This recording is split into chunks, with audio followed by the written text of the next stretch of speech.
네, 오늘 저녁에 잘 오셨습니다. 또 이 비가 오는 가운데서도 또 찬양하고 기도하고 말씀을 사모하여 오신 여러분들 가운데 성령 하나님께서 이 시간 감동 감화로 말씀의 은혜가 있기를 간절히 소망합니다.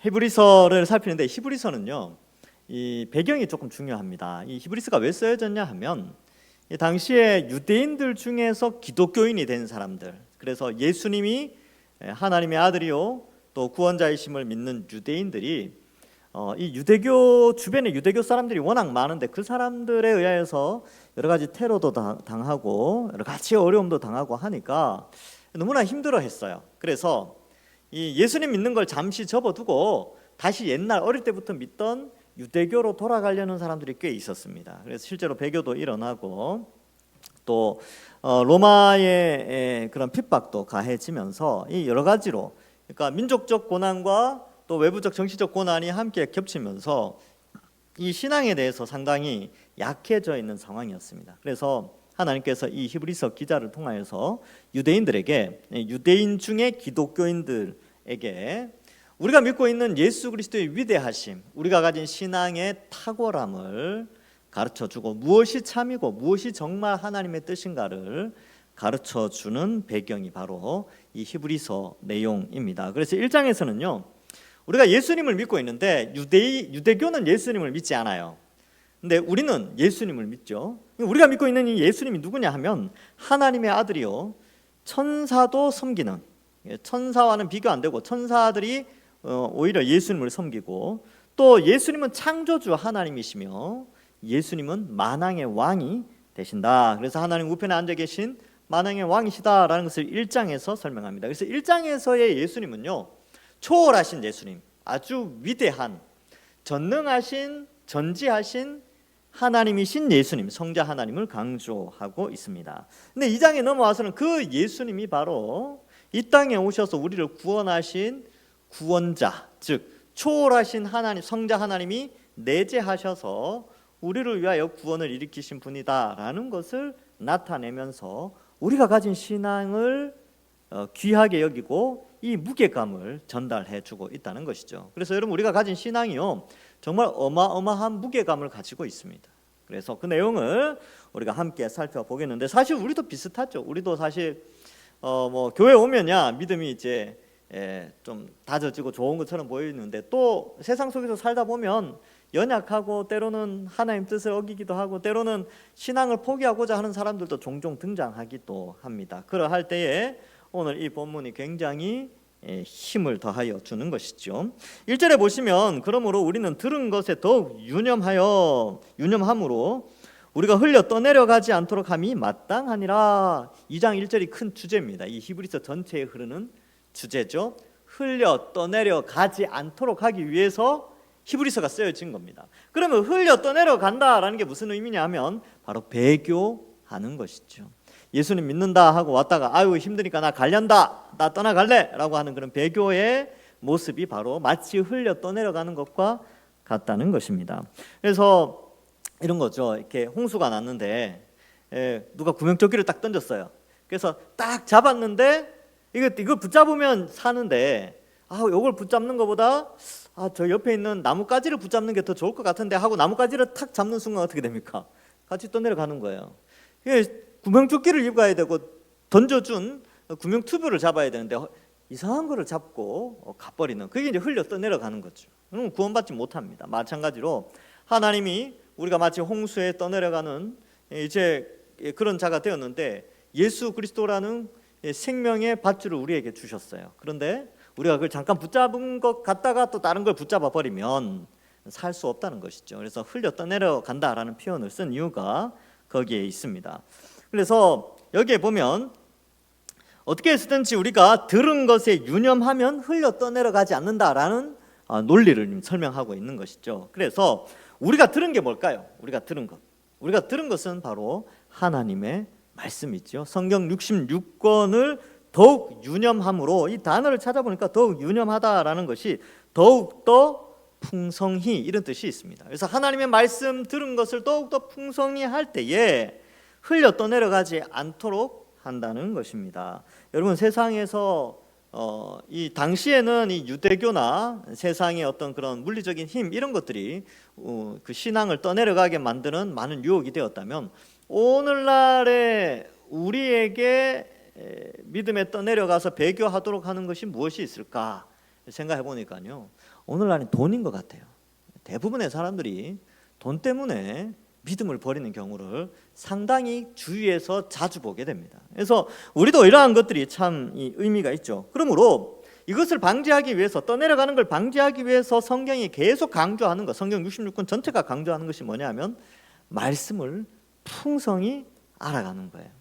이게 아주 굉장히 중요합니다. 왜 그러냐면 말씀을 들을 때에 믿음이 자라기 때문에 그렇습니다. 로마서 10장 17절에 보면 그러므로 믿음은 들음에서 나며 들음은 그리스도의 말씀으로 말미암느니라. 여기 보면 이제 그리스도의 말씀을 들음으로 믿음이 생긴다, 이런 순서거든요. 그러니까 믿음이 더욱더 견고하려면 말씀을 부지런히 가까이 하고 많이 들어야 하는 것입니다. 자, 그래서 이렇게 전제를 던져놓고, 자, 그러면 정말 우리가 이 예수 그리스도를 붙잡을 만한가? 이 예수 그리스도의 말씀을 붙잡을 때 우리가 참된 구원을 얻게 되는 것인가? 라고 했을 때에 이 들은 것에 대해서 이 2절에 보면 천사들을 통하여 하신 말씀이 견고하게 되어 이렇게 표현하고 있죠. 그래서 앞에 이제 들은 것과 뒤에 나오는 말씀, 특별히 여기는 천사들을 통하여 이런 표현은 앞의 내용을 다시 한번 상기해 보라는 것이죠. 천사들은 숭배의 대상이 아니라 하나님의 뜻을 전달하는 수행원, 그래서 섬기는 자, 뭐 그렇게 하나님의 부리시는 영, 이렇게 표현하고 있습니다. 그래서 말씀을 전달할 때 대부분 이 천사들을 통해서 많이 전달되어지게 된 것이죠. 그래서 천사들은 말씀 전달자예요. 우리가 숭배할 자들이 아닙니다. 그래서 뭐 다니엘 같은 경우는 미가엘이 전하고, 마리아에게 수태고지할 때 가브리엘이 오게 되지요. 그다음에 뭐 요한에게도 요한계시록 볼 때 천사가 등장하고, 뭐 그런 여러 가지 천사들은요 그냥 하나님 뜻을 전달하는 전달자일 뿐이에요. 숭배할 대상이 아니다라는 것을 말해주고 있습니다. 그럼 여기서 강조하는 것이 결국 떠내려가지 않고 우리의 믿음을 굳건하게 하는 것은 말씀인데, 이 말씀은 바로 예수님의 말씀이에요. 예수님의 말씀. 복음서에 나오는 예수님이 하신 말씀뿐만 아니라 성경 66권 전체가 예수님에 대한 말씀이니까 이 모든 것을 의미하게 됩니다. 그래서일까요? 여러분, 이 말씀에 대해서 성경은 여러 가지로 표현할 때에 특별히 자라게 한다, 그 다음에 우리의 생명을 유지한다, 이런 개념에서 좀 양식과 관련되어져 있습니다. 여러분, 음식 먹지 않으면 사람이 죽습니다. 마찬가지로 말씀을 먹지 않으면 떠내려가게 되는 것이죠. 죽음에 이르게 됩니다. 그래서 말씀을 골고루 잘 먹어야 됩니다. 자기가 좋아하는 말씀, 이거는 은혜되니까 이 말씀만 기억해야지, 그게 아니라 성경 66권 전체를 골고루 먹어야 됩니다. 아이들 편식하는 거 싫어하시죠, 여러분들? 애들 맨날 사탕만 먹고 있는다. 그럼 여러분 어떻습니까? 할아버지 할머니 입장, 어머니 아버지 입장은 어때요? 속상하죠?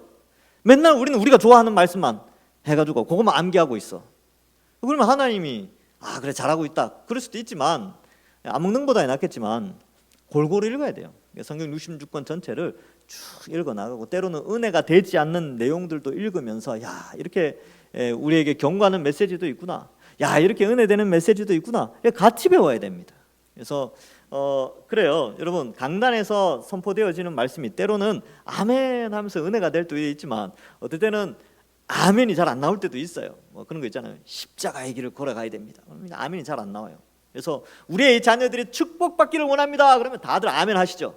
우리의 자녀들이 예수님을 닮아 십자가의 길을 걸어가게 하셔야 됩니다. 그러면 이제 또 가만히 있어요. 십자가의 길을 건너가니까 안 좋아하는 거죠. 근데 그러한 것들도 성경의 메시지에 있기 때문에 받아들여야 됩니다. 그래서 이스라엘이 멸망할 때에, 성경 구약 성경을 보면 이스라엘이 멸망할 때에 참 선지자의 말을 듣지 않았어요. 거짓 선지자의 말을 많이 따라갔거든요. 왜? 듣기 좋은 말만 하니까. 그래서 디모데후서에서 4장에도 나오죠. 말세가 되면 사람들이 자기 귀에 좋은 것만 들으려고 자기 사욕을 채우는 스승을 많이 쫓아가게 되는 것이죠. 그래서 복음을 제대로 잘 전하고 십자가 복음 전하면 인기가 없어요. 그러니까 이제 복 받는다 그러고 사람들이 원하는 니즈라고 하죠. 뭐 그런 것들을 좀 충족시켜주고 교회도 그런 것도 막 만들어주고 하면 많은 사람들이 모일 수는 있겠지만, 십자가에 대한 신앙이 약화될 수 있기 때문에 좀 생각을 해봐야 되는 것입니다. 그래서 우리는 골고루 먹어야 돼요. 골고루 먹을 때 튼튼해지고 세상의 유혹이 올 때에 흘려 떠내려가지 않게 되는 것이죠. 자, 그래서 말씀이 경고가 됐는데 이 말씀에 대해서 범죄함과 순종하지 않으면 거기에 대한 보응이 와요. 그래서 성경 읽어보면 말씀에 순종치 않음으로 말미암아 벌 받는 사람들이 많이 나오죠.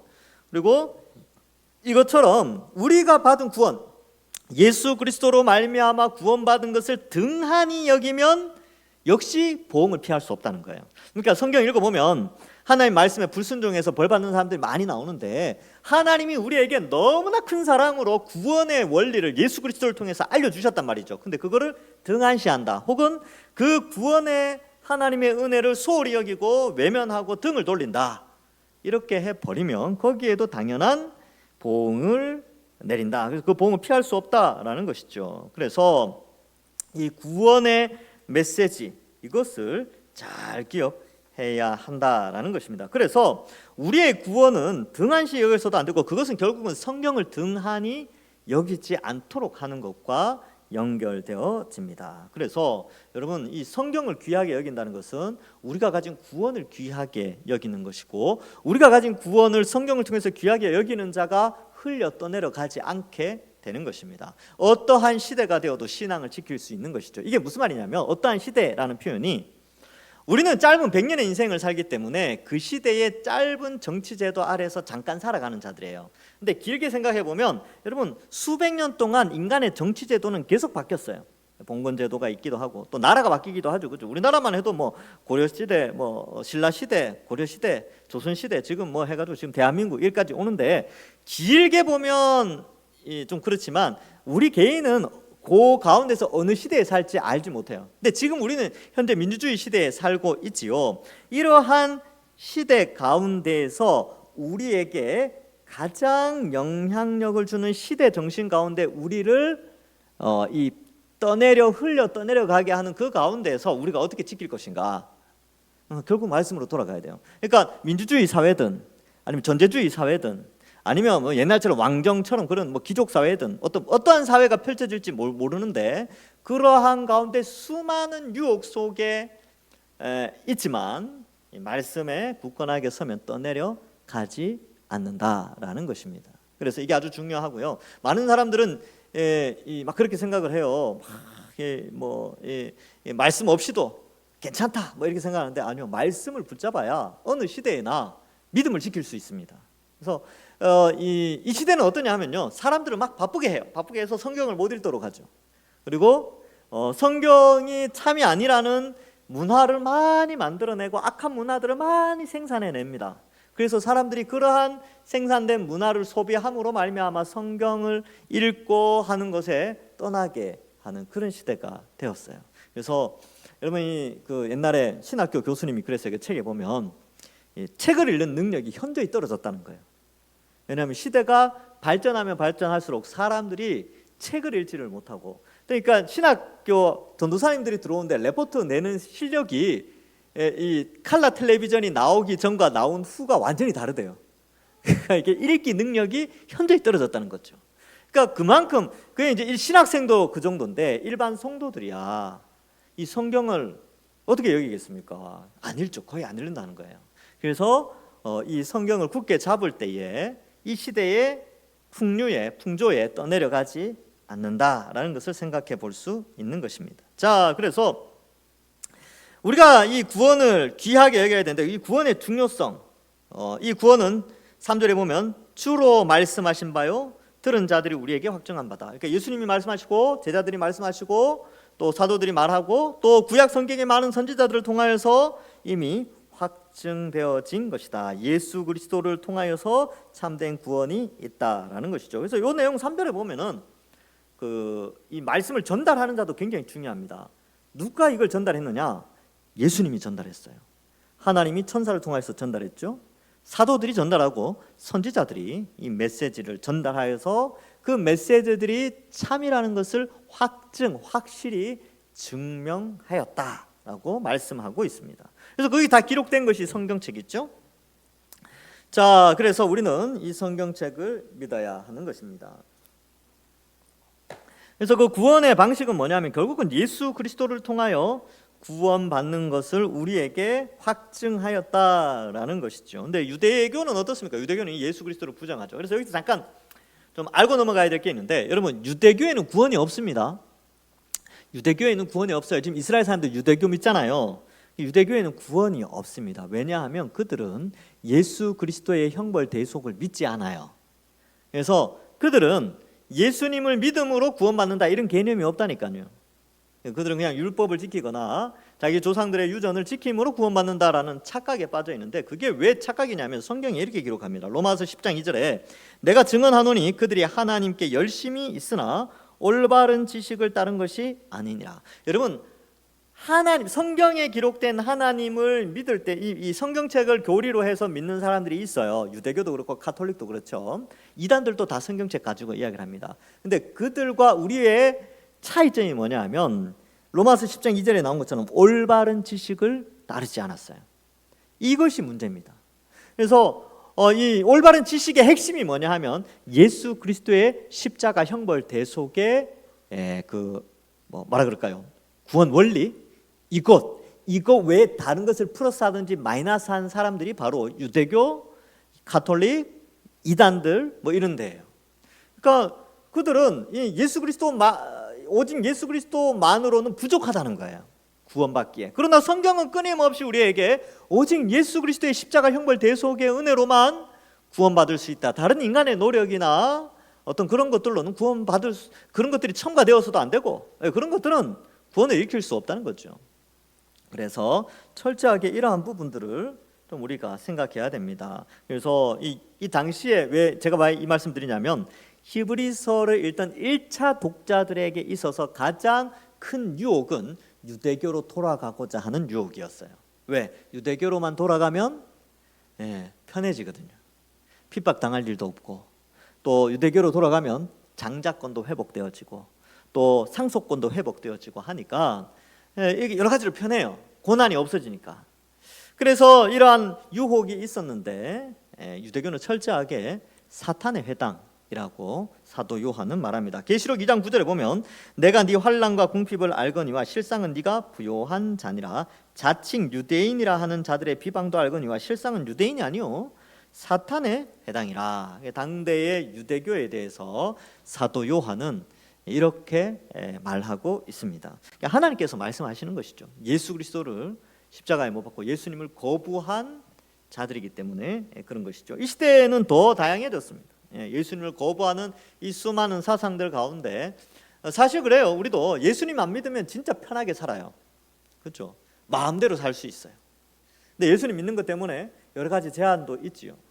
행동도 조심해야 되고, 주일날도 와야 되고, 또 교회 와서 봉사도 해야 되고, 또 그죠, 여러 가지 뭐 경제적으로도 다른 믿지 않는 자들보다 또 그런 것도 있고, 또 정직해야 되고, 뭐 이런 것들 때문에 여러 가지 불편함을 호소할 수도 있어요. 예수님 믿는 것 때문에. 그러나 여러분, 그렇게 그러한 편리를 따져 간다 할지라도, 따져서 배교를 한다 하더라도 우리가 믿고 있는 신앙은 그 배교에서 편한 것보다는 비교할 수 없는 영광스러움과 영원한 보상이 있다는 것을 우리에게 말씀해 주고 있는 것입니다. 자, 그래서 이제 4절에 보면 그런 내용이 나오죠. 하나님도 표적들과 기사들과 여러 가지 능력과 및 자기의 뜻을 따라 성령이 나누어 주신 것으로서 그들과 함께 증언하셨다. 이 구약 성경 또 예수 그리스도를 통하여서 또 히브리서가 기록될 당시까지 성부, 성자, 성령 하나님께서 많은 기적과 표적으로 그 구원의 길에 대해서 바르게 알려주셨다라는 것을 말씀해 주고 있는 것입니다. 그래서 이러한 부분들을 좀 기억하면서 우리가 가진 신앙의 이 무게감, 그래서 이것이 너무나 큰 가치를 가지는구나. 천지를 창조하신 하나님이 우리를 사랑하셔서 예수 그리스도를 통한 구원을 알려주셨구나. 이걸 포기하면 안 되는 거예요. 그래서 이런 것들도 좀 생각해보고 이렇게 생각해볼 수도 있어요. 그러면 예수님 믿다가 배교한 사람들은 어떻게 생각해야 됩니까? 원래 믿음이 있었는데 믿음이 있으면 하나님이 반드시 그를 지켜주신다라고 했는데 그 떠나가는 건 어떻게 됩니까? 예, 죽을 때까지 돌아오지 않고 회개하지 않으면 그 사람은 원래부터 믿음이 없었던 거예요. 그리고 지금 교회를 떠나갔잖아요. 원래부터 믿음이 없었어요. 근데 돌아올 수 있는 기회가 있는 것이죠. 왜? 그가 살아있을 동안에는 언제든지 돌아올 수 있는 기회가 있는 것입니다. 그래서 믿음이라는 것은, 이 진짜 참된 믿음이라는 것은 흔들리지 않습니다. 그리고 포기하지 않아요. 근데 포기하게 되고 배교하게 되는 것은 어쩌면 잠시 연약해지는 모습도 있겠지만 원래 그 속에 믿음이 없었던 것일 수도 있습니다. 그런데 하나님이 은혜를 주셔서 회개하면 그에게는 믿음이 다시 견고해지는 것이죠. 옛날에 그랬어요. 우리 조상들도 신사 참배할 때 신사 참배한 목사님들 많습니다. 안 하신 목사님들도 있지만 신사 참배하신 목사님들도 많아요. 근데 나중에 광복이 되고 전쟁 후에 많은 분들이 회개했어요. 그때 내가 그렇게 해가지고 했는데 내가 하나님 앞에 잘못했습니다. 교회 앞에 사과합니다. 이런 분들도 있었어요. 제가 그렇게 하면 하나님 또 받아주시죠. 그래서 이 배교에 대한 문제에 대해서는 좀 신중해야 되고, 이걸 함부로 사람을 판단하는데 쓰는 것이 아니라 그만큼 이 내용은 우리가 가진 구원이 그만큼 무게감이 있고 너무나 가치 있는 것이고, 또 그러한 가치 있는 믿음을 흔들어 놓는 주변의 여러 가지 상황들이 여전히 존재하고 있다는 것을 알려줌으로 말미암아 우리의 신앙을 잘 지키기를 원하는 하나님의 뜻이 히브리서에 담겨져 있다, 이렇게 이해하시면 되겠습니다. 주님 다시 오실 때까지요, 이 유혹은, 이 배교의 유혹은 끝이 없습니다. 교회를 끊임없이 침투하게 되고요, 이단 사상과 또 악한 문화와 또 신앙을 버리게 만드는 유혹들, 육체의 정욕과 방탕함, 이런 것들이 이 세상은 더 커지게 될 것이고, 그로 말미암아 많은 사람들은 기존 교회에서 떠나가게 되고 신앙을 버리게 되는 것입니다. 그래서 이러한 부분에 있어서 이 히브리서는 우리의 신앙을 굳게 붙잡을 것에 대한 그 가치와 그 하나님의 사랑을 좀 강조하고 있다, 이렇게 볼 수 있지요. 5절 이하에 보면 이제 이렇게 됩니다. 이제 이 천사 숭배가 그 당시에 또 있었는데, 천사는 숭배 대상이 아니고 우리가 정말로 숭배해야 될 대상, 우리가 정말 경배하고 예배 드려야 할 대상은 예수님이다. 이것은 바로 구약에도 이미 예수님께 경배하고 복종해야 된다는 것이 기록되어 있다. 그래서 그것을 가져오게 되는 것이죠. 제가 지난번에도 말씀을 드렸는데, 좋은 논문은요, 좋은 인용문들을 많이 쓰는 거예요.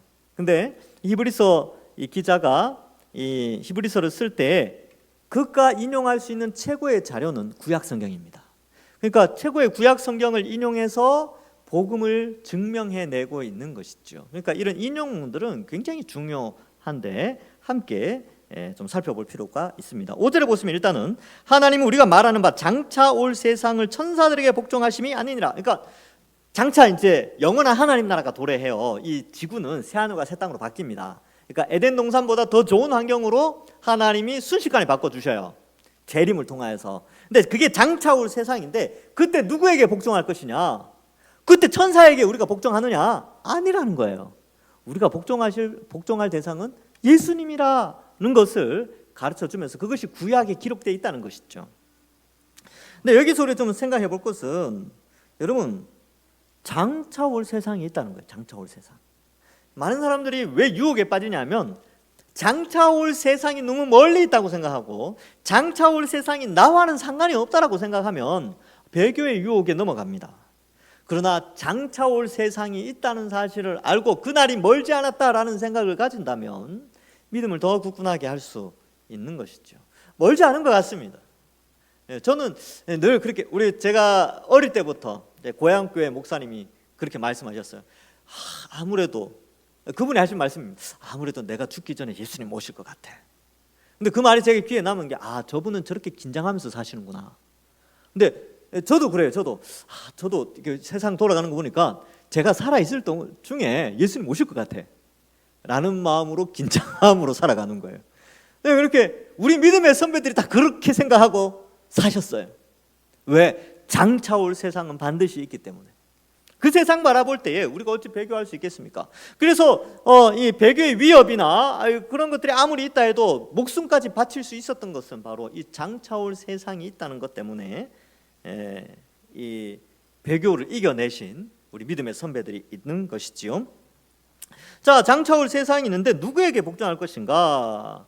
그래서 6절에 보면 그러나 누구인가가 어디에서 증언하여 이르되, 시편 8편에서 증언하고 있습니다. 시편 8편에 이 내용이 나오는데, 사람이 무엇이기에 주께서 그를 생각하시며 인자가 무엇이기에 주께서 그를 돌보시나이까. 그러면서 이 시편 8편의 내용을 보면 우리를 하나님이 만드신, 하나님이 창조하신 우리를 굉장히 배려하시는 내용이 나와요.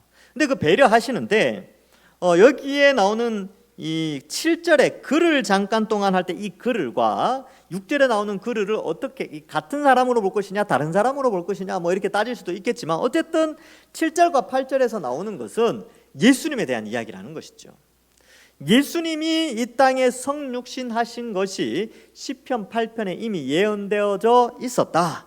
그래서 인간들을 구원하시기 위하여서 예수님이 이 땅에 천사보다 조금 못한 존재, 즉 인간으로 성육신하도록 하셨다. 그래서 이 7절에 보면 그를 잠시 동안 천사보다 못하게 하시며 라고 되는데, 이것은 예수 그리스도의 성육신, 성자 하나님이 이 땅에 인간으로 오신 것을 표현한다라는 것이죠. 그래서 이것은 히브리서 기자가 이 시편 8편을 가지고 예수 그리스도에 대한 메시아의 시다라고 하면서 그의 성육신을 나타내고 있다라는 것을 우리에게 가르쳐 줍니다. 그러니까 성령 하나님이 히브리서 기자를 통하여 시편 8편을 해석해서 우리에게 알려주는 거예요. 시편 8편 그거 바로 예수님에 대한 내용이다라는 것이죠. 그래서 잠시 동안이라고 했는데 33년 정도 잡죠. 예수님의 생애가 33년이니까 33년 동안 천사보다 조금 못한 존재, 그러나 이 표현은 완전한 인간으로 오셨다라는 것을 표현하고 있습니다. 그래서 하시며 영광과 존귀로 관을 씌우셨죠. 생략된 게 뭐냐면 이 영광과 존귀의 관을 어떻게 쓰게 되었느냐, 9절에 나오죠. 죽음의 고난을 받으심으로 영광과 존귀로 관을 쓰시게 되는 것입니다. 그래서 이 7절과 8절이 중요한데, 거기 보면 이렇게 되어 있죠. 그를 잠시 동안 천사보다 못하게 하시며 영광과 존귀로 관을 씌우셨다. 이 머리에 이제 관을 썼다는 것은 이렇게 왕권을 의미하는데, 보통 여러분 왕관에는 보석이 박혀 있죠. 근데 예수님이 쓰신 관에는 영광과 존귀가 있습니다. 그래서 만물을 그 발 아래 복종하게 하셨느니라. 그래서 천사들에게 복종하는 게 아니고요, 예수님께 복종하는 것입니다. 자, 그래서 왜 인간으로 오셔야 되는가? 왜 잠시 동안 인간으로 오셔야만 했냐 하면 우리를 죄에서 구원하시기 위하여. 그래서 여러분, 하나님 우리를 사랑하세요. 그래서 그를 잠시 동안 천사보다 못한 존재로 이 땅에 보내셨습니다. 왜요? 왜 보내셨습니까? 바로 우리가 받아야 될 죄의 형벌, 우리가 하나님을 반역하여 반역죄로 죽음과 지옥의 형벌을 받아야 되는데, 예수님께서 이 땅에 완전한 의인으로 오셔서, 완전한 의인으로 성육신하셔서 십자가에 달려 우리를 대신해서 지옥의 고통과 육체의 죽음을 대신 받아 주셨습니다. 그래서 누구든지 이 예수님을 믿는 자는 그 죄의 형벌에서 면제가 되어지는 것이죠. 그래서 이걸 대속이라고 합니다. 저는 이 이야기를 몇 번 해도 지겹지 않습니다. 뭐냐 하면, 만약에 이제 제 아들이 있는데 아들이 옆집 창문을 깼다. 그러면 아들이 물어줘야 되죠. 아들이 지가 돈 벌어가지고 아르바이트 해가지고 창문값을 벌어야 됩니다. 근데 능력이 있어요, 없어요? 지금 초등학생인데 없잖아요. 그러면 아무 잘못도 없는 제가 가서 머리 숙이고 제가 죄송하다 그러고 제가 돈을 물어줘야 되는 거예요. 이걸 뭐라고 하냐면 대속이라고 합니다. 대신 속하여 준다. 그래서 우리가 죄를 지었음에도 불구하고, 우리가 벌을 받았어야 함에도 불구하고 성자 하나님이신 예수님이 이 땅에 오셔서 우리를 대신해서 그 벌을 받으신 것이죠. 바로 십자가에서 그 벌을 받으셨는데, 그 십자가에 달리시기 위하여 이 땅에 인간으로 오셔야만 했다는 것이죠. 죄 없는 인간으로. 그래서 하나님이시요 인간이시요 의인으로서 완전한 구원자의 자격을 갖추고 십자가에서 우리를 구원해 주셨습니다. 그러니까 그 부활하신 예수님 십자가에 죽으시고 부활하셔서 하나님 우편에 앉으셔서 영광과 존귀로 관을 쓰셨죠. 세상의 왕들과는 비교가 안 됩니다. 세상의 왕들 뭐 관석 금 쓰죠. 금 쓰고 막. 그 제가 이제 박물관에 가 보니까 신라 시대 때 썼던 금관 이런 거인데 너무 예뻐요. 예. 근데 예수님이 쓴 관과는 비교할 수, 그건 인간의 관이에요. 그냥 금하고 보석 붙어 있는 뿐이죠. 뭐 영국 대관식 이런 거 할 때 보니까 머리에 뭐 금붙이 붙어 있고 막 이게 왕의 홀에도 막 보석 붙어 있고 그러더라고요. 그게 어떻게 보면 왕의 권위를 설명하는데, 여러분 그거는 그냥 의미 없어요. 영광과 존귀, 신적 영광과 창조주 또 그런 존귀함, 이런 것들이 예수님의 관에 있다는 거예요. 영원히 만물이 예수님께 경배하게 하는 그러한 관을 예수님이 쓰셨다라는 것을 말씀해주고 있습니다. 자, 그래서 만물이 그 발 아래 복종하죠. 그래서 8절에 보시면요, 여러분 8절에 복종이라는 단어가 몇 번 나오는지 한번 보세요. 복종, 8절에 보면 이렇게 나오죠. 만물을 그 발 아래 복종하게 하셨느니라 하였으니 만물로 그에게 복종하게 하셨은즉 복종하지 아니하는 것이 하나도 없어야 하겠으나 지금 우리가 만물이 아직 그에게 복종하고 있지 않는 것을 보지 못하고 이렇게 되어 있죠. 4번 나오죠. 4번. 그러니까 결국은 우리가 누구에게 복종하느냐, 이 시대의 가치관에 복종하느냐, 이 시대의 공중권세 잡은 자에게 복종하느냐, 이 시대의 문화나 타락한 것이나 이런 것에 복종하느냐, 아니면 내 속에 있는 죄의 정욕과 욕심에 복종하느냐, 아니면 다른 신들에게 복종하느냐, 그리고 만왕의 왕이신 예수님께 복종하느냐, 누구에게 복종할 것인가, 이것을 말씀해주고 있다는 것이죠. 결국은 우리는 예수님께 복종하는 자입니다. 그러니까 이 히브리서 전체 흐름에서, 자, 너희가 배교를 하는 사람들이 있는데 그 배교를 한다는 것은 결국 이 누구에게 복종하는가에 대한 그런 것인데, 이 만왕의 왕이시고 하나님의 아들이시여 창조주이시며 또 우리의 구원자 앞에 복종하는 것이 아니라 세상에 복종한다고? 너무 이거는 어리석은 판단 아니냐라고 지금 쓰고 있는 거예요. 여러분들 잘 생각해 보세요. 우리가 가진 믿음은, 우리가 가진 신앙은요, 영원한 가치를 가지고 있어요. 그렇죠? 완성될 예수님이 이 땅에 오심으로 말미암아 새 하늘과 새 땅이 열려지게 되는데, 거기에서 우리의 믿음이 평가를 받습니다. 영원한 믿음의 평가죠. 근데 이 세상의 돈은요, 영원한 평가를 주지 않습니다. 그냥 우리가 죽으면 끝나는 거예요. 그러면 이 짧은 인생 가운데 불과 몇십 년 편하게 살게 하거나 몇십 년 뭐 이렇게 권력을 안겨다 주는 그 돈에 집중하며 살 거냐, 아니면 영원한 하나님 나라의 종교와 영광, 이걸 바라보면서 이 시대를 살아갈 것이냐, 이걸 잘 판단해 봐야 된다는 것이죠. 무엇이 더 가치 있는 행동인가? 그래서 이 세상은 끊임없이 우리를 유혹해요. 시대마다 그 유혹하는 현상이 조금 다른데, 지금 시대는 돈이 이 신앙을 엄청나게 유혹해서 배교하도록 하는 그런 시대입니다. 이 자본주의 사회잖아요. 시장 경제 체제. 우리가 노예로 살았다면야 뭐 돈의 유혹이 그렇게 많았겠습니까? 물론 있긴 있었겠지만 지금처럼 이렇게 강하지는 않았겠죠. 근데 이 시대는 이게 굉장히 큰 유혹이라서 이것 때문에 신앙 버리는 사람 무지하게 많습니다. 그래서 우리는 다시 한번, 이 시대에는 이 히브리 1차 독자였던 2000년 전에 히브리서의 1차 독자들은 유대교나 로마의 어떤 권력이나 이런 것들의 배교함이 있었지만, 지금은 이 세상의 문화, 향락, 돈 뭐 이런 것들의 유혹이 이 배교의 유혹으로 굉장히 크게 다가온다는 것이죠. 그러할 때 바로 우리는 장차 올 세상을 봐야 되고, 영광과 존귀로 관쓰신 예수님을 볼 수 있는 눈이 필요하다는 거예요. 이 시각, 이 영적인 시각이 우리에게 필요합니다. 그래서 눈에 보이는 게 전부가 아니에요. 눈에 보이지 않는 영광스러움을 볼 수 있는, 성경을 통하여 볼 수 있는 눈이 우리에게 필요하다라는 것을 말씀해주고 있습니다. 자, 그래서 이 8절이 굉장히 중요하다. 자, 이제 9절이죠. 오직 우리가 천사들보다 잠시 동안 못하게 하심을 입은 자. 천사들보다 잠시 못한 입은 자가 누구냐면 예수님이죠. 그래서 곧 죽음의 고난 받으심으로 말미암아, 그 예수님이 죽음의 고난으로 말미암아 영광과 존귀로 관을 쓰신 예수를 본다, 이렇게 표현하고 있어요. 여러분 뭘 봅니까? 여러분 인생 살아가면서 100년의 짧은 인생 뭘 주로 보면서 살아갑니까? 본다는 것은 어떤 목표점이 있다는 거거든요.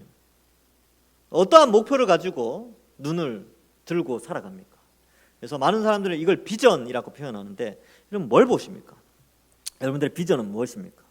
그래서 어떤 사람 비전 물어보면 10년 후에 집 사고 15년 후에 차 사고 20년 후에 땅 사고 이렇게 그렇다는 거예요. 그래서 우스갯소리로 5년 후에 화장실 2개, 10년 후에 화장실 3개 그렇게 이야기한다는 거예요. 여러분 그게 보는 거죠. 그 사람이 지금 뭘 보고 있는지 알 수 있는 거예요.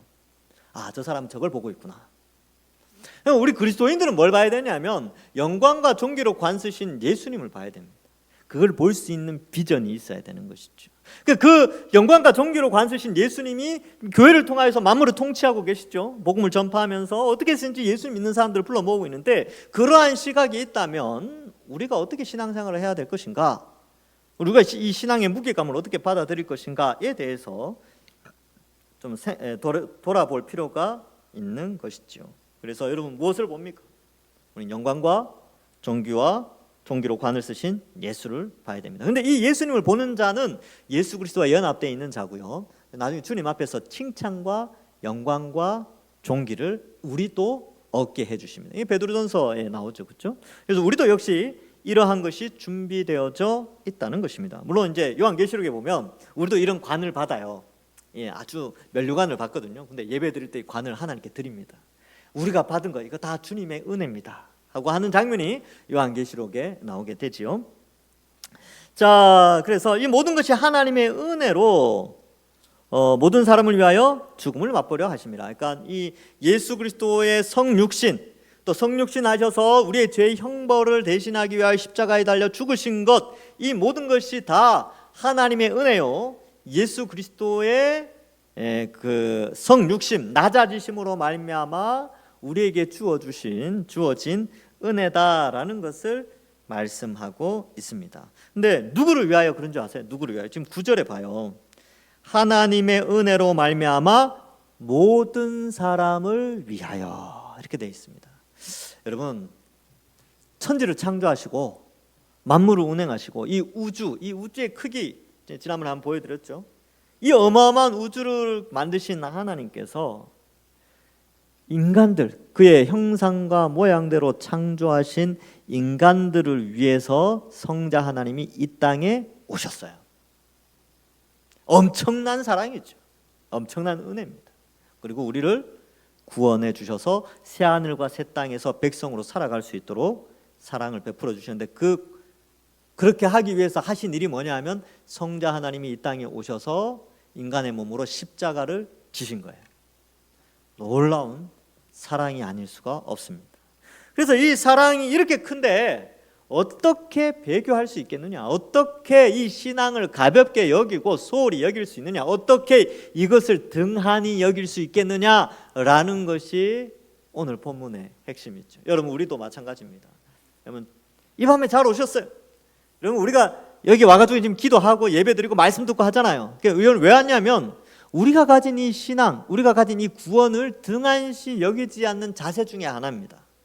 예배하는 자세가. 그리고 우리가 받은 구원이 너무나 귀하기 때문에 우리는 이렇게 예배자로 살아가는 것이죠. 말씀을 맺습니다. 여러분, 인생을 살아가면서 앞으로도, 지금 신앙생활 잘 하고 계시지만 앞으로도 많은 유혹이 있으실 거예요. 저나 여러분들 똑같습니다. 목사는 대단한 철갑을 둘렀습니까? 똑같아요. 연약합니다. 근데 이 연약한 유혹이 끊임없이 우리에게 다가올 때에 성경은 뭐라고 말씀하시냐면, 다시 1절로 돌아가 보면 들은 것에 더욱 유념해야 된다. 말씀을 많이 풍성하게 알아가야 된다. 그 말씀을 알아가면 예수 그리스도의 십자가의 의미, 성육신의 의미, 그 하나님의 은혜와 사랑의 삼위 하나님의 의미를 깨닫게 되어지고 믿음에 흔들리지 않게 된다는 것입니다. 아무쪼록 여러분, 우리가 가진 신앙은요, 너무나 큰 은혜와 사랑 가운데 받은 구원으로 형성된 신앙입니다. 이 무게감은 이 세상의 향락과는 비교할 수 없는 엄청난 가치와 무게감을 가지고 있어요.